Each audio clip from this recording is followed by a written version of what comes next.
நீங்க சரியான சினிமா ரசிகர்களா இருக்கீங்க. உங்ககிட்ட ஒரு கேள்வி கேட்கலாமா? 1993ல டைனோசர் வச்சு உலக அளவுல ஒரு படம் எடுத்தாங்களே, அதோட பேரு தெரியுமா? டைனோசரா? அது என்ன ஹிந்தி படங்களா?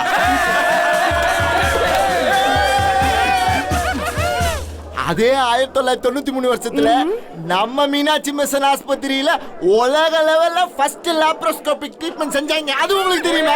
1993இல் உலகின் முதல் கல்லீரல் மற்றும் நுரையீரல் கட்டிகளை அகற்றும் லாப்ரோஸ்கோபி சிகிச்சை செய்யப்பட்டது. மீனாட்சி மிஷன் மருத்துவமனை, என்றும் ஃபர்ஸ்ட், என்றும் பெஸ்ட். வணக்கம். விக்ரமாதித்தன் கதை ரொம்ப சுவாரஸ்யமாக போயிட்டே இருக்கு. அதுலேயும் கிளி ரூபத்துக்கு போன விக்ரமாதித்தன் மீண்டும் வந்தானாங்கிற கேள்விக்கு விடையே நம்ம 2-3 வாரமாக பேசிக்கிட்டே இருக்கோம். இப்போ அந்த தாசி போட்ட ரூபசுந்தரி போட்ட சபதத்தில் அந்த கிளி ஜெயிச்சிருச்சு. அவள் என்ன பண்ணிட்டா, ஊரை விட்டு ஓடி போயிட்டா. இந்த கிளியை பார்த்த பட்டி இதுதான் விக்ரமாதித்தன் கூட்டிகிட்டு வந்தான். கூட்டிகிட்டு வந்தாலும் ஒரு பிரச்சனை இருக்குது.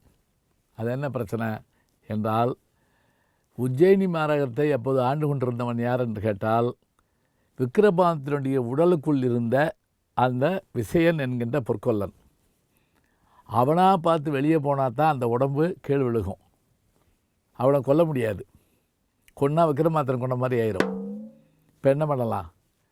இப்போ விக்ரமாதித்தன் கிளியை கொஞ்சம் பத்திரமா வச்சுட்டு பட்டி என்ன பண்ணால் நேராக வந்தபுரத்துக்கு போனான். அங்கே இருக்கிற அரசிமார்கள்லாம் அழைச்சான். நீங்கள் எல்லோரும் சேர்ந்து இப்போ ஒரு வேலை பார்க்கணும்.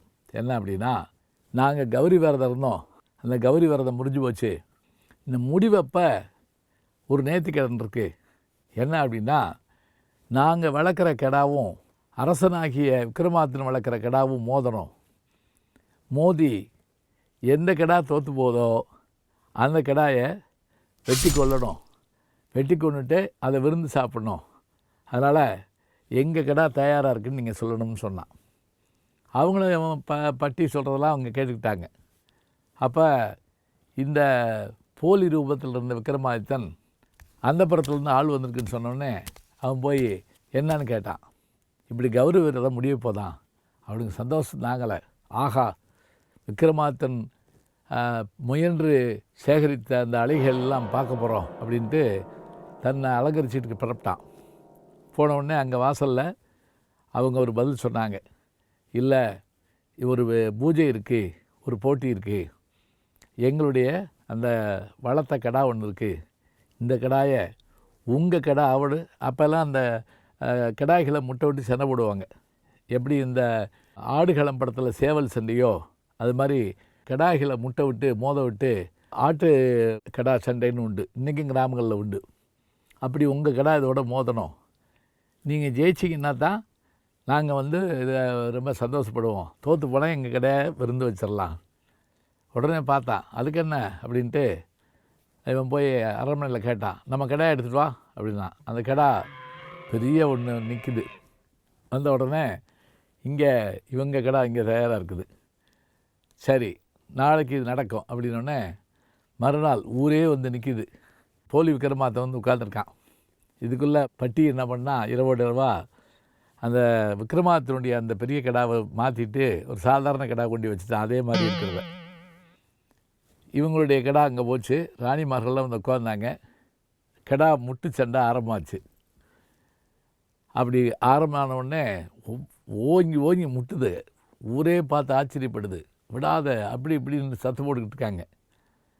இதில் ஆச்சரியம் என்ன அப்படின்னு பார்த்திங்கன்னா, விக்ரமாதித்தனுடைய அந்த போலி விக்ரமாதித்தனுடைய கடா பட்டி மாற்றி வச்சதுனால அது அடிபட்டு கீழே விழுந்துருச்சு. ராணிகளுடைய கடா ஜெயிச்சிருச்சு. இப்படி ராணிகளுடைய கடா ஜெயித்த உடனே எங்கே தன்னுடைய எண்ணம் நிறைவேறாமல் போயிடுமோன்னு பயந்து போனேன். இந்த போலி விக்ரமாதித்தன் என்ன பண்ணால், அவனுக்கு தான் கூடு விட்டு கூடு வாயிற வித்த தெரியுமில்ல, அவன் சடார்னு என்ன பண்ணால் அந்த ஆசனத்தில் உட்கார்ந்தபடியே தன்னுடைய உடம்புல இருந்து உயிரை பிரித்து அந்த அடிபட்டு கிடந்துச்சு பாருங்கள் செத்த கடா, அது உடம்புக்குள்ளே போனான். செத்து கிடந்த கடா படார்னு எந்திரிச்சு பாருங்கள். இந்த கிளைமாக்ஸில் கதாநாயகன் எந்திரிப்பான் பாருங்கள், அது மாதிரி எந்திரிச்சில் எந்திரிச்ச உடனே பட்டி முழிச்சுக்கிட்டான். ஆஹா, இவன் இதிலேருந்து அங்கே போயிட்டான்.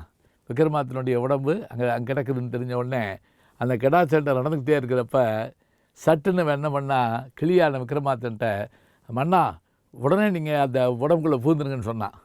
உடனே கிளி ரூபத்தில் இருந்த விக்ரமாதித்தன் சட்டுன்னு தன்னுடைய உடம்பு அந்த கிளி உடம்புலேருந்து வெளியில் வந்தான், தன்னுடைய உடம்புக்குள்ளே புகுந்தான். பரகால பிரவேசம்னு இதுக்கு சொல்லுவாங்க. அது மாதிரி வெளியில் இருந்து உள்ளே வந்துட்டான். வந்த உடனே இந்த கெடா சண்டை ஓடிக்கிட்டே இருந்தது. திடீர்னு பெரிய சத்தம் கேட்ட உடனே என்னன்னு பார்த்தா பாகுபலி படத்தில் மாதிரி விக்ரமாதித்தன் நிற்கிறார். அதுக்குள்ளே இவன் என்ன ஆகிட்டான், ஆஹா நிலமை மாறி போச்சுன்னு நினச்சால பட்டி படாருன்னு அது மேலே வலையை வீசி அந்த கெடாயை வெட்ட சொன்னான். அந்த கெடாயை வெட்டினாங்க. உள்ளே இருந்த பொற்கொள்ளனாகிய அந்த விசையினுடைய உயிர் வெளியில் போச்சு. தான் உடம்பு கிடைக்காதனால, விக்ரமாதித்தன் உடம்பு கிடைக்காதனால அந்த உயிர் அப்படியே போயிடுச்சு. அந்த விருந்து வச்சாங்க, எல்லாருமா மகிழ்ந்தாங்க. இப்போ உண்மையான விக்ரமாதித்தன் கிடச்சிட்டாருங்கிற விஷயம் ஊர் புறம் தெரிஞ்சு போச்சு, எல்லோரும் கொண்டாடினாங்க.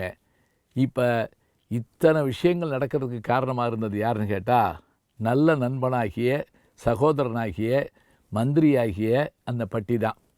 பட்டி மட்டும் இல்லைன்னா இந்த போலி விக்ரமாதித்தனே அந்த நாட்டை ஆண்டிருப்பான். அரசிமார்களுடைய அந்த கற்புக்கு பங்கம் வந்திருக்கோம், எத்தனையோ மாறுதல்கள் வந்திருக்கோம். அப்போ வீரமுள்ளவன் விக்ரமாதித்தன் மட்டுமில்லை, பட்டியும் வீரமுள்ளவன், விவேகமுள்ளவன், அறிவாளி. இத்தகைய நல்ல அமைச்சர் எப்போதும் இருப்பானால் அந்த நாடு சிறப்பாக இருக்கும்.